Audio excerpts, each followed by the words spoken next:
नमस्कार दोस्तों, आज मैं आपको सुनाऊंगा यमराज और बूढ़ा आदमी। एक बार एक बूढ़ा आदमी रास्ते पर जा रहा था। चलते चलते थक गया तो वह पत्थर पर बैठकर सुस्ताने लगा। अचानक उसकी नज़र एक बहुत बड़े बिच्छू पर पड़ी। बिच्छू मुर्गे जितना बड़ा था। बूढ़े को देखते देखते वह सांप में बदल गया और रेंगते हुए दूर चला गया। बूढ़ा उसका पीछा करने लगा। देखे यह क्या बला है। सांप पूरे दिन और पूरी रात चलता गया, कभी इधर जाता कभी उधर। थोड़े फासले से बूढ़ा उसके पीछे लगा रहा। अचानक वह एक सराय में घुसा और कई यात्रियों को मार डाला। फिर वह राजमहल में गया और राजा को अपना शिकार बनाया। फिर वह पानी की टंकी के सहारे रानी के निवास में घुसा और छोटी राजकुमारी को अपना ग्रास बनाया। सांप जहाँ भी जाता कुछ देर बाद वहाँ कोहराम मच जाता। बूढ़ा छाया की तरह उसका पीछा करता रहा। चलते चलते वे एक नदी पर पहुँचे। वहाँ कुछ फटेहाल यात्री बैठे थे। वे उस पार जाना चाहते थे पर उनके पास नाव को देने के लिए पैसे नहीं थे। सांप ने लंबी तगड़ी भैंस का रूप धारण किया और नदी के किनारे जाकर खड़ा हो गया।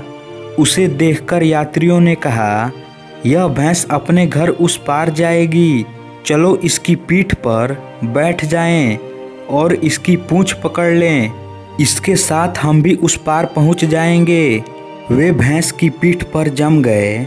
भैंस नदी में तैरने लगी पर मझदार में पहुंचकर उसने ऐसी उछल कूद मचाई कि सब पानी में डूब गए। इस बीच बूढ़ा भी नाव से उस पार पहुंच गया। दूसरे किनारे पर भैंस अदृश्य हो गई। उसके स्थान पर एक सुंदर बैल खड़ा था। मोटे ताजे बैल को बिना मालिक के डोलते देखकर एक किसान उसे घेर घार कर अपने घर ले गया। बैल बहुत सीधा था। किसान ने उसे अन्य मवेशियों के साथ बांध दिया। रात के सन्नाटे में बैल ने फिर से सांप का रूप धारण किया और तमाम ढोर ढंगड़ों, भेड़ों और नींद में सोए किसान के घर वालों को डसा और रेंगकर बाहर आ गया। बूढ़ा छाया की तरफ पीछा करता गया। थोड़ी देर में वे दूसरी नदी पर पहुंचा।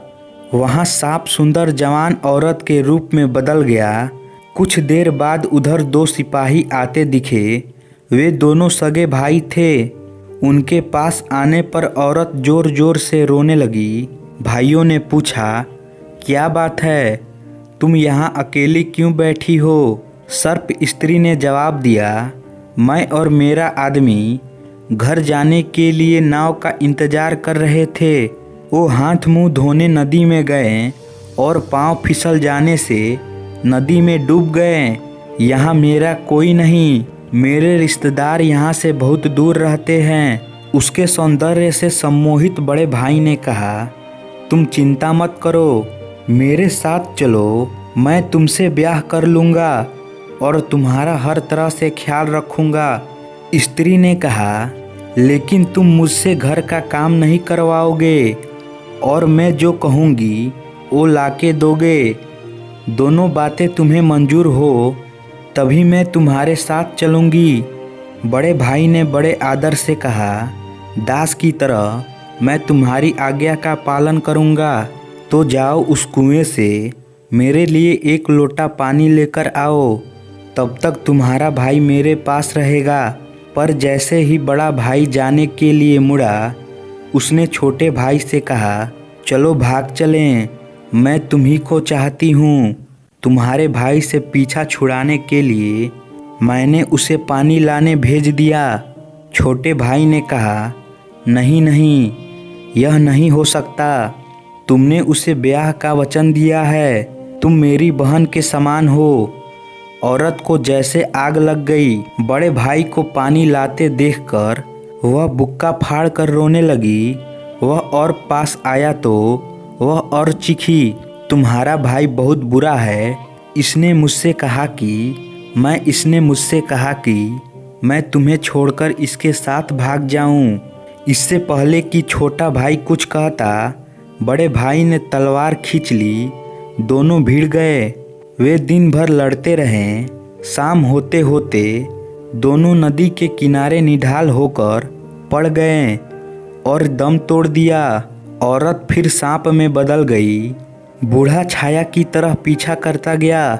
आखिर सांप सफ़ेद दाढ़ी वाले बूढ़े में रूपांतरित हो गया। अपने जैसे एक बूढ़े को पीछा करने वाला बूढ़ा साहस जुटाकर उसके पास गया और पूछा, तुम कौन हो? सफ़ेद दाढ़ी वाला बूढ़ा मुस्कुराया, मैं यमराज हूँ। प्राणियों के प्राण हरना ही मेरा काम है, इसलिए लोग मुझे मृत्यु के देवता कहते हैं। बूढ़े ने याचना की, मुझे मार डालो।